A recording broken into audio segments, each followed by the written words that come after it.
మీరైతే వీడియోకి లైక్ చేయడం మర్చిపోద్దు, కామెంట్ చేయడం మర్చిపోద్దు. హాయ్ అండి, welcome back to our channel MB blogs. ఎలా ఉన్నారు ఫ్రెండ్స్, బాగున్నారా? సరేలే విషయానికి వచ్చేస్తా. ఈరోజు అయితే చాలా సింపుల్ ప్రాసెస్లో సుత్తి లేకుండా కాకరకాయ పచ్చడి ఎలా చేయాలో ఈ వీడియోలో చూపిస్తే వీడియో లాస్ట్ వరకు చూడండి. అసలు వంట చేయరాని వాళ్ళు కూడా చేయొచ్చు అనమాట.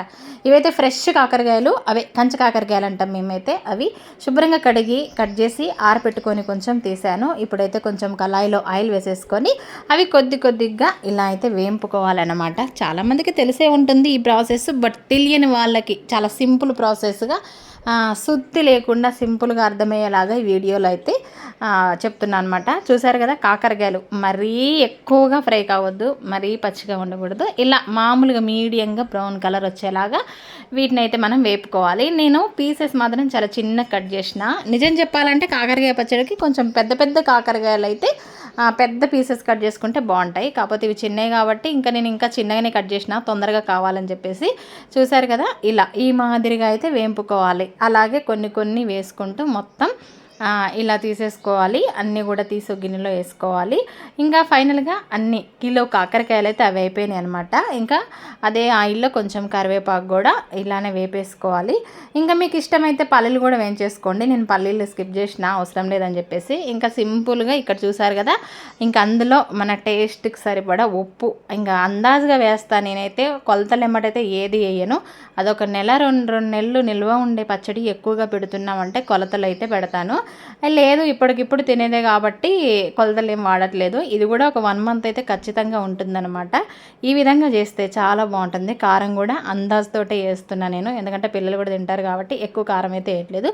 లైట్గా కొంచెం పసుపు అనమాట. కాకరకాయ ముక్కలలో ఉప్పు, కారం, పసుపు, దంచి పెట్టుకున్న వెల్లుల్లి ముద్ద, ఇంకా చిన్నుల్లిపాయల ముద్ద, అలాగే మెంతు జీలకర్ర పొడి, ఇవి 3 వేసి బాగా కలుపుకోవాలన్నమాట. ఇంకంటే అవి ఆయిల్లో ఫ్రై చేసినాం కాబట్టి ఆ ముక్కకి ఇవన్నీ పట్టేలాగా బాగా కలుపుకోవాలి మంచిగా.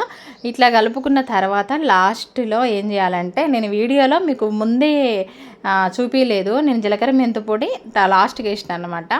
అందులోనే ఇంకా మనం వేయించి పెట్టుకున్న కరివేపాకు కూడా వేసుకోవాలి. చాలా సింపుల్ ప్రాసెస్ అండి నిజంగా. అసలు ఎంత బాగుంటుందో ఇట్లా చేస్తే అయితే మనకి తొందరగా కూడా అయిపోతుంది చట్నీ అయితే ఇలా చేసుకుంటే. దీన్ని కాకరకాయ కారం అంటారు, కాకరకాయ చట్నీ అంటారు.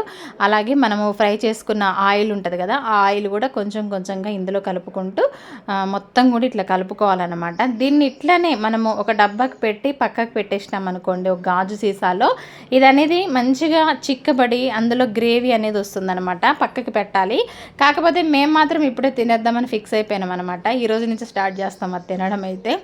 ఇంక ఇక్కడ అలా మొత్తం కూడా కలిపేసుకొని ఈ ఆయిల్ అంతా కూడా అందులో వేసేసుకోవాలి. ఎందుకంటే పచ్చడి అంటే ఆయిల్ ఉండాల్సిందే. ఈ ఆయిల్ అన్నది ఒక 2-3 రోజుల తర్వాత చూస్తే ఉండదనమాట, అంత పైకి తేలి లోపల గ్రేవీ లాగా వస్తుందన్నమాట.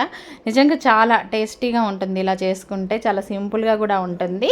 ఇంకా మీకు సుత్తి లేకుండా వీడియో అయితే పోస్ట్ చేసా. నిజం చెప్పాలంటే కొంచెం లైటింగ్ తక్కువ ఉంది, కానీ చూస్తానికి మంచి కలర్ఫుల్గా ఉంది. రియల్గా అయితే మా ఇంట్లో కొంచెం లైటింగ్ తక్కువ ఉండి అలా అయితే ఉందన్నమాట. చూసారు కదా, మొత్తానికైతే కాకరకాయ పచ్చడి అంటారు, కాకరకాయ కారం అని కూడా అంటాం మేమైతే. కారం అంటే పొడిగా ఉంటుందిగా అనుకోమాకండి, మేము అలా కూడా అంటాము. ఇంక ఇక్కడ మొత్తానికి వేడి అన్నంలో ఈ కాకరకాయ పచ్చడి కలుపుకొని తింటే ఉంది కదా, ఎక్కడికెక్కడికి అన్నీ పర్ఫెక్ట్గా సరిపోయినాయి అబ్బా. ఉప్పు, కారం అన్ని టేస్ట్ కూడా చాలా బాగుంది.